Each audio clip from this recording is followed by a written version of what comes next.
I've traveled to parallel universes. The worlds I've seen are terrifying. Part 2. I am still alive and at large, for the time being at least. For those of you who haven't read my initial account, I suggest you catch up here before reading any further.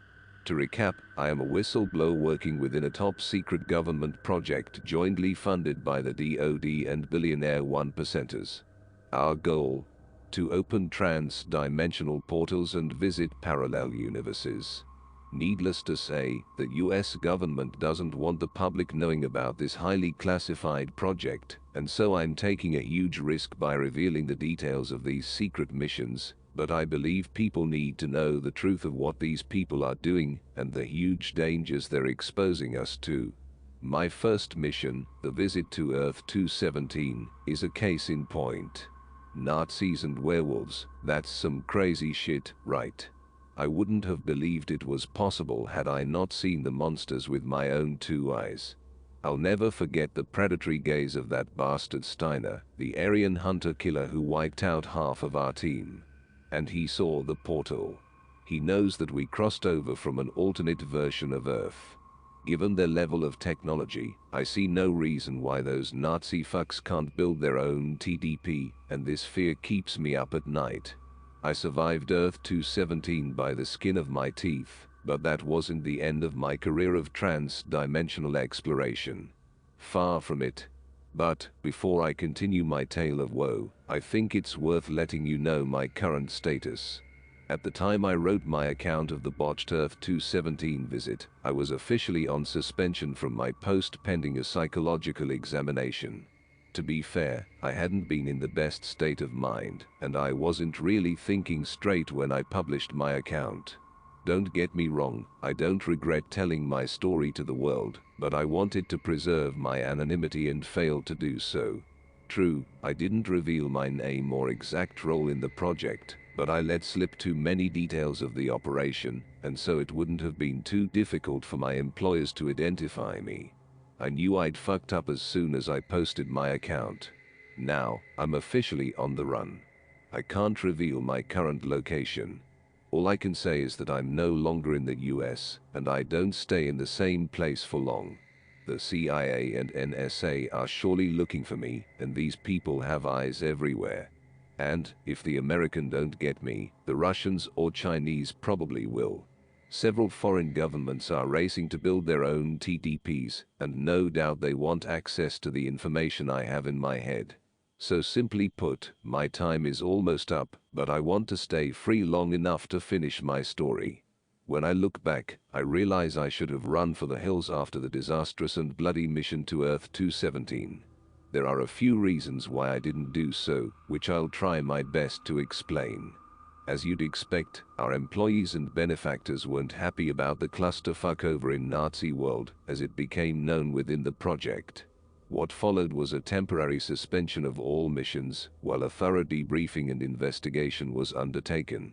I lost count of how many hours I spent in windowless briefing rooms, grilled by hard-nosed military officers and anonymous government officials, while impatient tech billionaires watched on through unsubtle two-way mirrors. All the surviving members of the team were subjected to the same interrogation, made to recount the horrific events of Earth 217 over and over again. Eventually it became clear that they wanted a scapegoat for the bloody failure of our mission, and they found one. Our deceased Commander Custer took the blame for the deaths on 217. After all, he had ordered the disastrous recon mission into the seemingly abandoned ghost town, leading our team straight into a deadly ambush. Perhaps he was acting on orders from higher up, but Custer wasn't around to defend himself, and so he made a convenient scapegoat. Our benefactors wanted the TDP missions to continue. They'd invested too much time and money to shut it down. Therefore, a few token changes were made to the command structure and our operational protocols, and after a couple of weeks we were given the go-ahead to start up again, business as usual. There were some personnel changes after the 217 disaster. One of survivors, a tech called Juan, had quit soon after our return. He'd seen his best friend cut to pieces by machine gun bullets, and that was enough for him. Several others also quit the project, even though they'd never set foot on 217. The stories of what happened on Nazi world scared them shitless. Did I consider leaving? Certainly. The horrors I'd witnessed over there almost broke me. As you've probably guessed, I'm not a military man and I'd never witnessed combat or bloodshed before. I'd received training, of course, but nothing could prepare you for seeing a genetically modified werewolf tearing human beings to shreds. So, why did I stay? Well, part of it was down to stubbornness and a determination not to be beaten, but for the most part it was due to loyalty. Loyalty to the two strong women in my life. The first was Cars. If you've read my account of the 217 bloodbath, you'll know Cars saved my life on multiple occasions, literally pulling me from near certain death and dragging me home. Cars was just about the only person to come out well from the 217 debacle, and the powers that be gave her a well-deserved promotion, making Cars a team leader for future missions. I reckon Cars is one of the strongest people I've ever known, and I respected her a lot. If she was leading missions, I wanted to be by her side. Maybe I'd get the opportunity to repay the debt. The other woman in my life was Helen, the geologist from the 217 mission, who'd played only a small role in the botched operation. There was always a chemistry between Helen and me. We'd been close during training and had nearly hooked up a few times. We'd resisted because there was a strict ban on romantic relationships between team members, and the penalty for breaking this rule was instant expulsion from the project. But things changed after 217.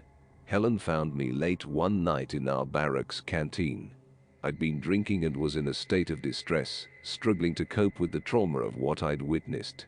Helen took a glass and comforted me. Emotions were running high, and we ended up in bed together. I suppose it was a mistake, but it certainly didn't feel like one. We agreed to keep seeing each other in secret, keeping our relationship hidden from our bosses. We talked about leaving the project and starting a new life together. But in truth, I knew this wasn't what Helen wanted. She hadn't seen the full horrors of Earth 217 and still held an idealistic yearning for adventure. She wanted to discover new worlds and considered her work on the project as the opportunity of a lifetime. There seemed no way she would walk away from this.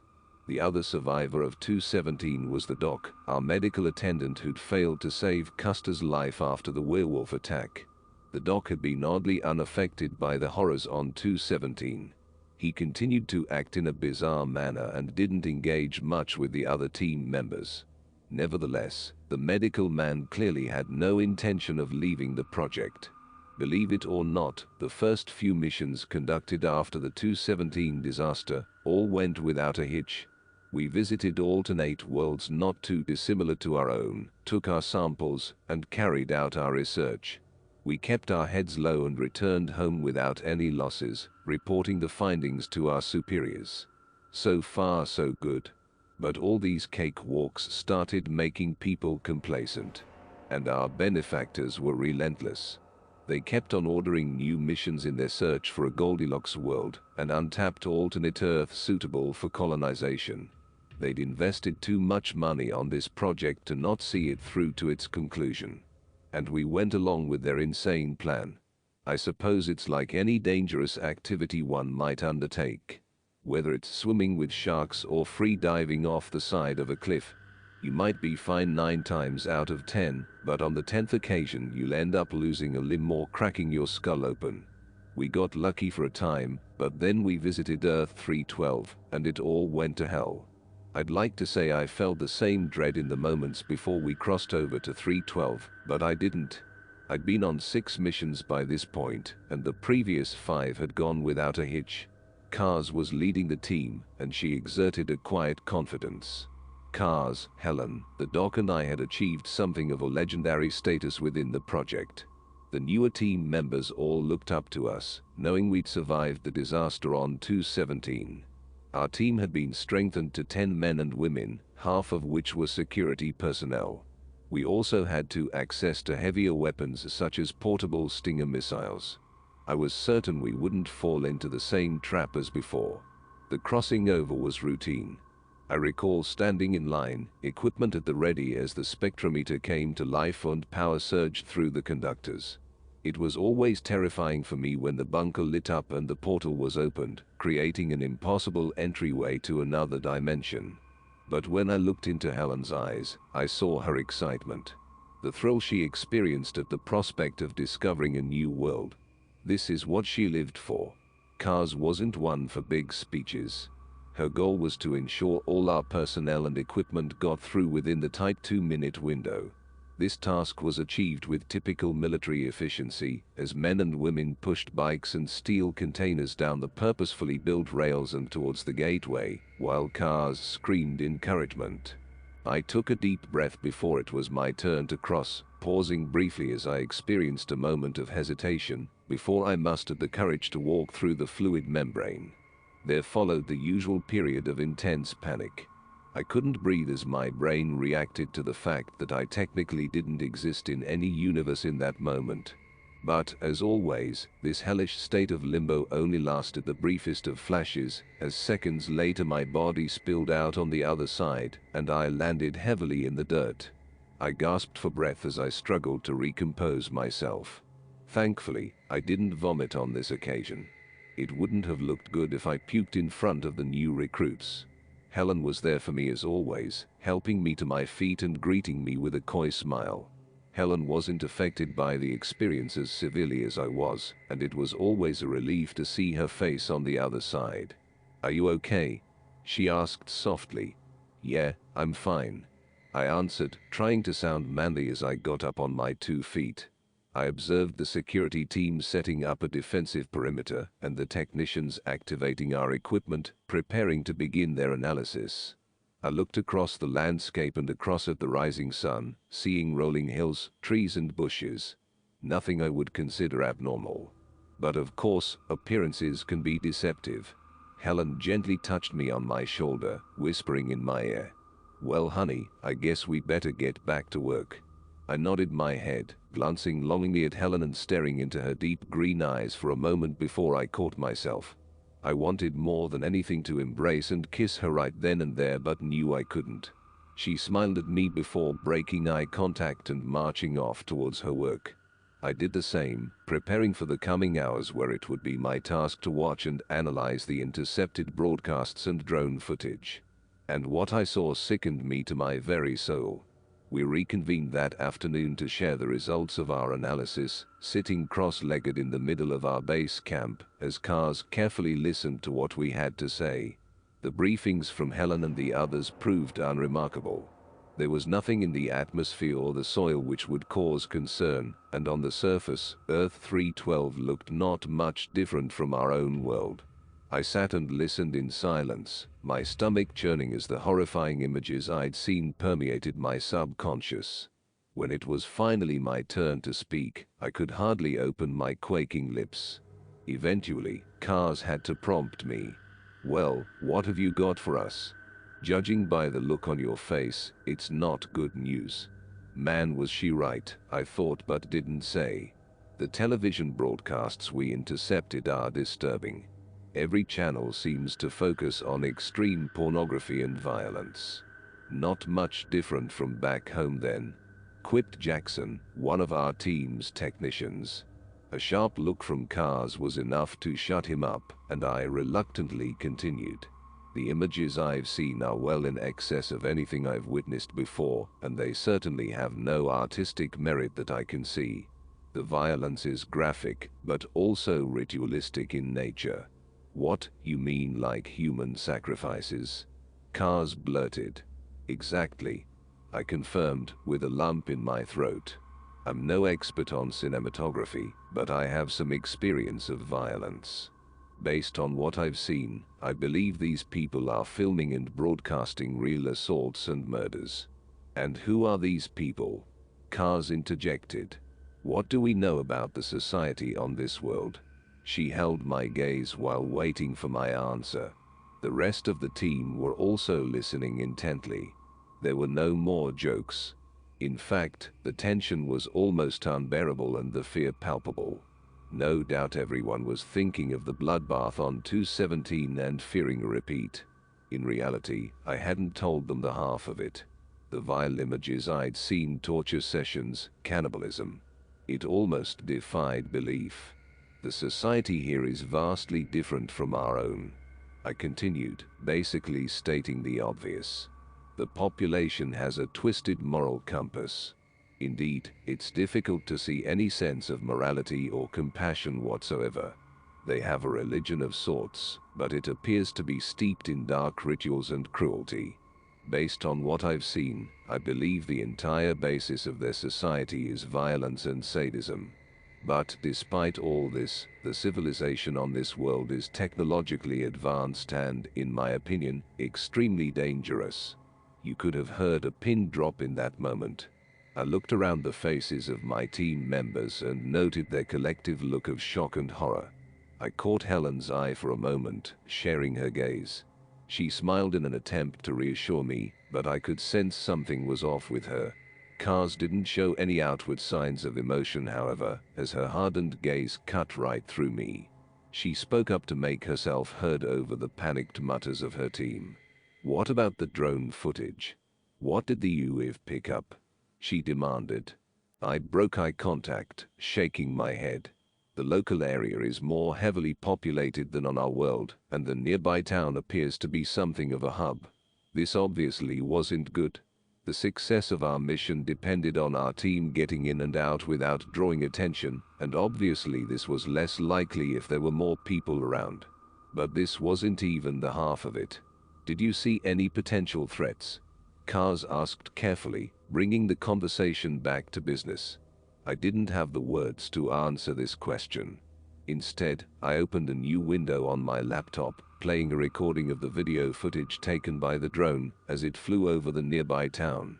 Kaz and the team huddled around, all watching closely as the scene played out. The drone hovered over what at first glance appeared to be a typical small town in Middle America. Unlike the long-abandoned ghost town we'd found on Earth 217, this version was a thriving settlement, with well-maintained streets, well-stocked stores, and modern automobiles driven by seemingly normal people. The central hub of the town was a large building which looked like some sort of temple, complete with a steeple and adorned with unfamiliar symbols. This was unusual, but nothing of great concern. That was until the camera zoomed in on a scene of utter horror. What we saw were 3 human bodies. All naked, 1 woman and 2 men. All 3 had been impaled. I mean literally fucking impaled, with steel pikes driven through them from nose to mouth, their lifeless pale faces staring up into the sky, while their limp bodies hung like sides of beef, slowly decomposing in the cool autumn air. It was truly horrific. "Fuck," someone swore. "Jesus Christ," exclaimed another. I heard someone retching in the background. Perhaps I shouldn't have shown them these awful images without warning, but I couldn't think of any other way to alert them to the seriousness of our situation. Things might have descended into anarchy in that moment, but luckily Kaz took control and restored order. "Listen up, people," she shouted. "This is not the time to panic. We've been in this situation before and learned from our mistakes. I have no intention of leading our team down there. We stay here, secure the perimeter, and sit tight until they reopen the portal." She paused to look at her watch. "Extraction is in 18 hours. If we keep our heads down, no one will notice we're here, and we'll all get home in one piece. Now, you all know your jobs. Remember your training and get to it." Her pep talk seemed to do the job, as my team members nodded their heads in acknowledgement and moved out. I wished I could share their confidence. Sure, Kaz was a good leader, and she wouldn't fuck things up like Custer had. But still, 18 hours was a long time to be stuck in a hostile environment, and I had a terrible feeling that history was repeating itself. The next few hours passed by in relative peace. There was a downpour of rain during the afternoon which left us soaked and did little to improve our already low morale. The atmosphere was tense but didn't descend into panic. We all had our jobs to do, but I'd be lying if I said I wasn't watching the clock the whole time. I was thankful to get some alone time with Helen as we crouched down together, hidden behind a stack of steel containers. We shared a passionate kiss before speaking in hushed tones to avoid being overheard. I know you're worried, Helen said sympathetically as she held me tight and looked deep into my eyes. But it's going to be okay. This isn't 217. Kaz knows what she's doing and she'll get us home safe. We'll never have to visit this hell world again, I suppose, I replied without much confidence. I just can't understand why people do these things. How can they treat their fellow human beings with such cruelty? It's sick. The light in Helen's eyes faded as she broke my gaze and shook her head in disgust. I know, she replied, it's evil, pure and simple. I don't think I fully understood until now. Seeing those bodies with spikes driven through them, put out on display like fucking Christmas trees. Sick doesn't even cover it. She paused briefly, and when she raised her head, I saw tears forming in her beautiful eyes.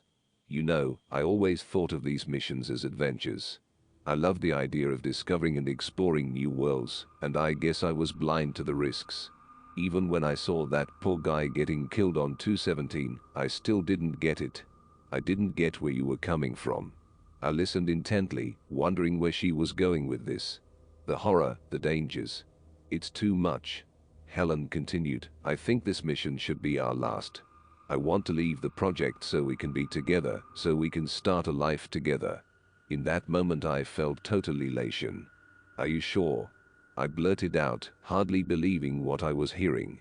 She nodded her head in the affirmative, and I hugged her in a tight embrace, as tears ran down my cheeks. Thank you, I whispered. Dry these tears, big boy. She replied, we need to get back to our posts before we're missed. I nodded my head, composing myself before I kissed Helen with all the passion I could muster. Then we emerged from our hiding place, returning to our work with a renewed sense of hope. But of course, I was complacent because we were still a long way from home and by no means safe. It wasn't long before the peace was broken as our tech team alerted Kaz to a situation. Watch this, Jackson said firmly as the rest of the team huddled around his laptop screen. What we saw was live footage from the aerial drone, which was conducting a security sweep of the vicinity. It hovered over a small road which led up the hillside, close to our base camp. I was horrified to see a small convoy of SUVs speeding along the narrow road, loaded up with armed men and women, all carrying what looked like hunting rifles. Fuck, Kaz swore. A moment later, a gunman riding in the rear of the lead SUV spotted our drone. He quickly raised his rifle and opened fire, hitting the drone and ending the feed. And we all just stood there, dumbstruck and staring at the now blank screen. I felt a cold chill running down my spine as I realized my worst fear had come to pass. The sick fucks knew we were here, and they were coming for us. Once again, the camp might have descended into blind manic, but Kaz took charge. Okay people, this is bad, but we always knew it was a possibility, and we've planned for this scenario. I'll lead a team and draw the hostiles away from this location. If necessary, we'll engage and neutralize the enemy. The rest of the team will stay here and secure the camp. Once we're done, we'll meet you back here and complete the evac. Is everybody clear? We all nodded and answered in the affirmative. It was a risky plan, but we had no other choice. Kaz took 3 of her security people with her as they descended the hillside armed to the teeth. She left 1 man behind to defend the base. A twitchy military veteran named Carter.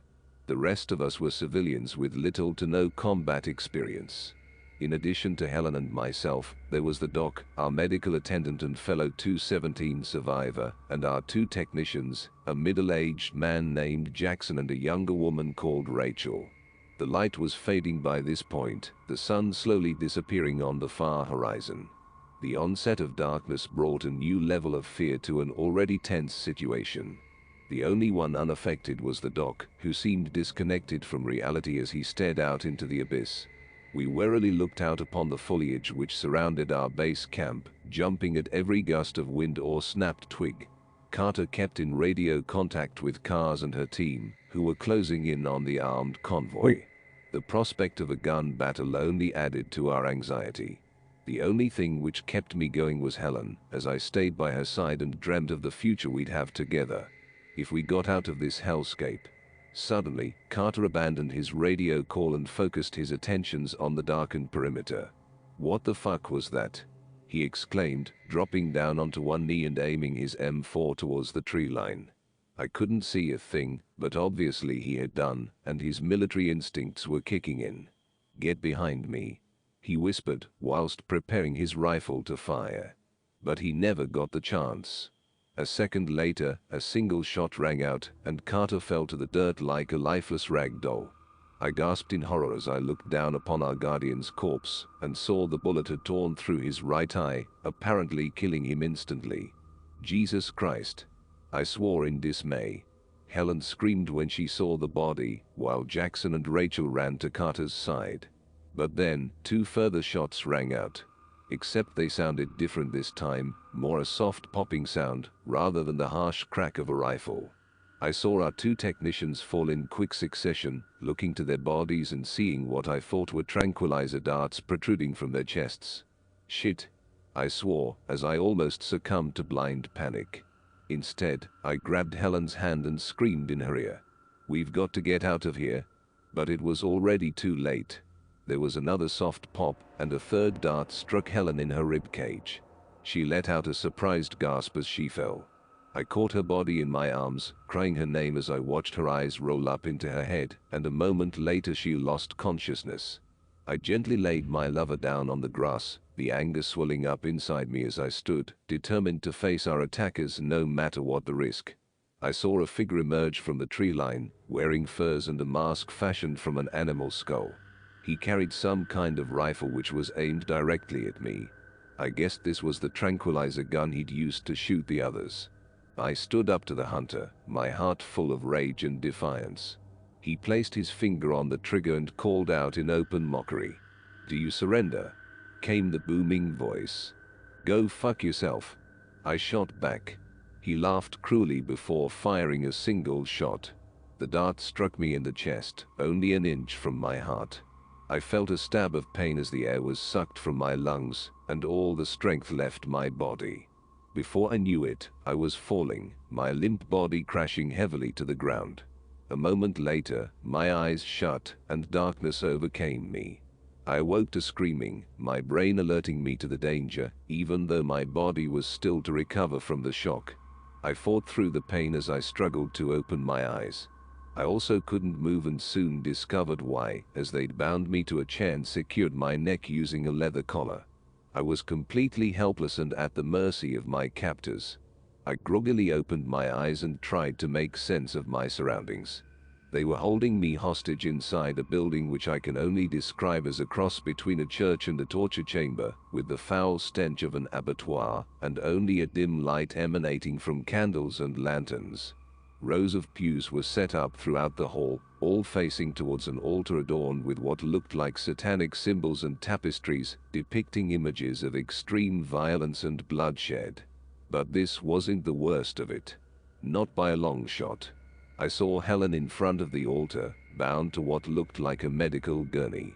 Her clothes had been removed, and they dressed her in a white gown which barely covered her naked flesh. In a panic I called out her name and fought against my binds, but to no avail. It's the worst feeling in the world, to see someone you love in such danger and being unable to help them. Thankfully, Helen was still unconscious at this point. I could see her chest rising and so knew she was breathing, but otherwise she was completely oblivious. So, where was the screaming coming from? Who was emitting the cries of agony ringing in my ears? I soon got my answer as I looked up above the altar. What I saw both sickened and terrified me. It was Jackson, our first technician. They'd literally crucified him, nailing him to a cross with spikes forced through his wrists and ankles. Clearly, he was in immense pain as he screamed and begged for mercy. "Please, please get me down from here. It fucking hurts so bad. Please." As I glanced around the hall, I saw 4 figures standing guard, all dressed in the same manner as the hunter who'd captured me. Figures adorned in animal furs and masks fashioned from skulls, and with either tranquilizer guns or hunting rifles slung over their shoulders. They looked on dispassionately, ignoring Jackson's pleas for mercy as they maintained their ghoulish vigil. A moment later, a new figure entered the room. A woman with blood-red hair and wearing robes to match. She glided down the aisle with the utmost confidence, and all the assembled hunters moved to make way for her. She looked down upon me like I was nothing, her dark eyes full of malice. This woman was beautiful for sure, but I could tell she was very dangerous. The mood darkened when she entered, and I noted the array of sharp daggers she carried in a belt fastened around her red robes. "Fresh meat for our sacrifice," she said, whilst looking over me with total contempt. And to think, I was worried we'd have a slow day. Somehow, I managed to open my mouth and speak through quaking lips. "You can't do this," I exclaimed. "Oh, can't I?" The woman replied in open mockery, "And who's going to stop me? You don't understand." I continued frantically, "We're not from your world. We're not a part of this." "Oh, I'm afraid they know all too well who you are and where you come from." A newcomer spoke these words, and to my shock I recognized the voice. I turned my head as far as my restrictive collar would allow, and came face to face with the doc, our team's medical man who I'd forgotten all about during the chaos of our capture. To my astonishment, the doc wasn't bound like the rest of us. In fact, he walked freely by the side of the Red Priestess, acting like her ally rather than her prisoner. "Doc, what the hell are you doing?" I exclaimed in confusion. "I'm sorry, old friend," he replied calmly. "I've told them everything. They know all about the project and the TDP technology, and I've committed to working alongside them going forward." I shook my head in disbelief. I'd always known there was something off with the doc, but had never imagined he'd do something like this. A dozen questions were racing through my head in that moment, but I asked the most obvious. "Why?"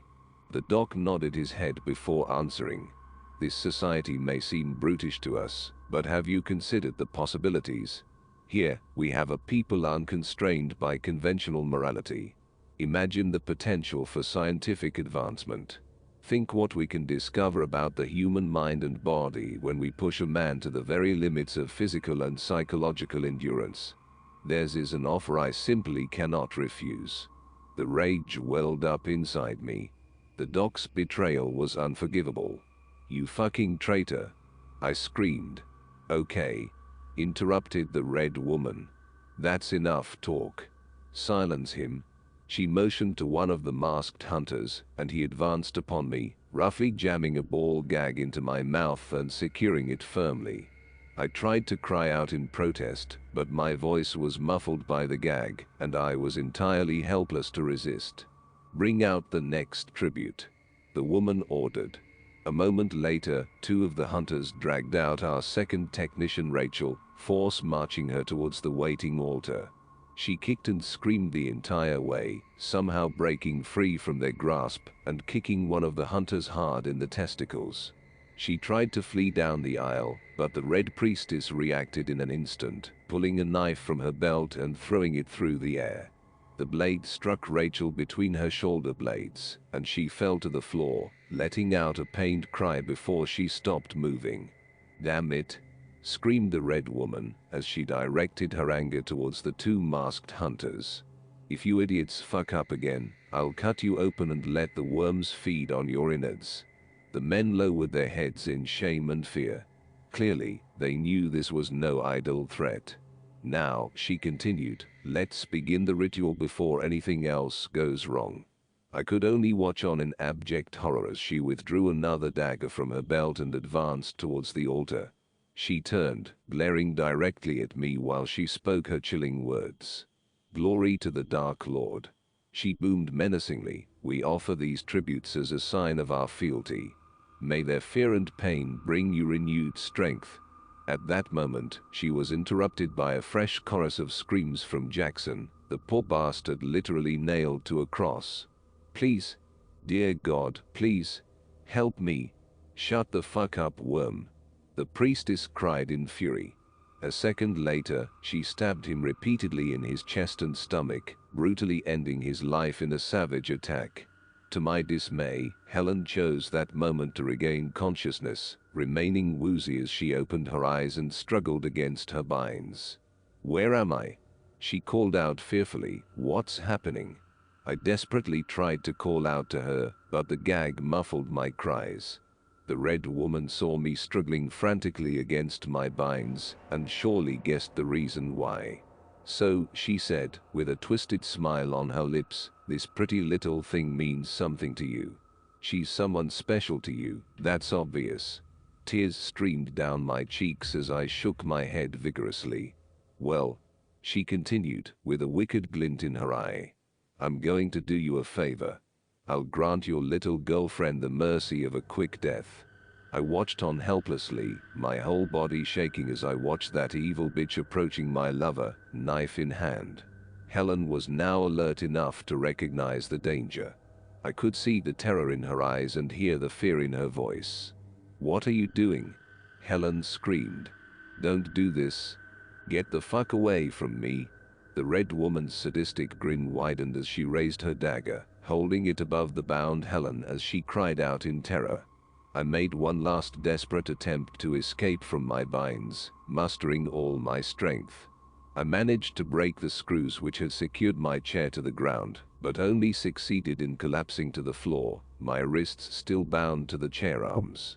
I emitted one last muffled cry as I looked up in time to see the dagger stabbing downwards, plunged deep through Helen's chest and into her heart.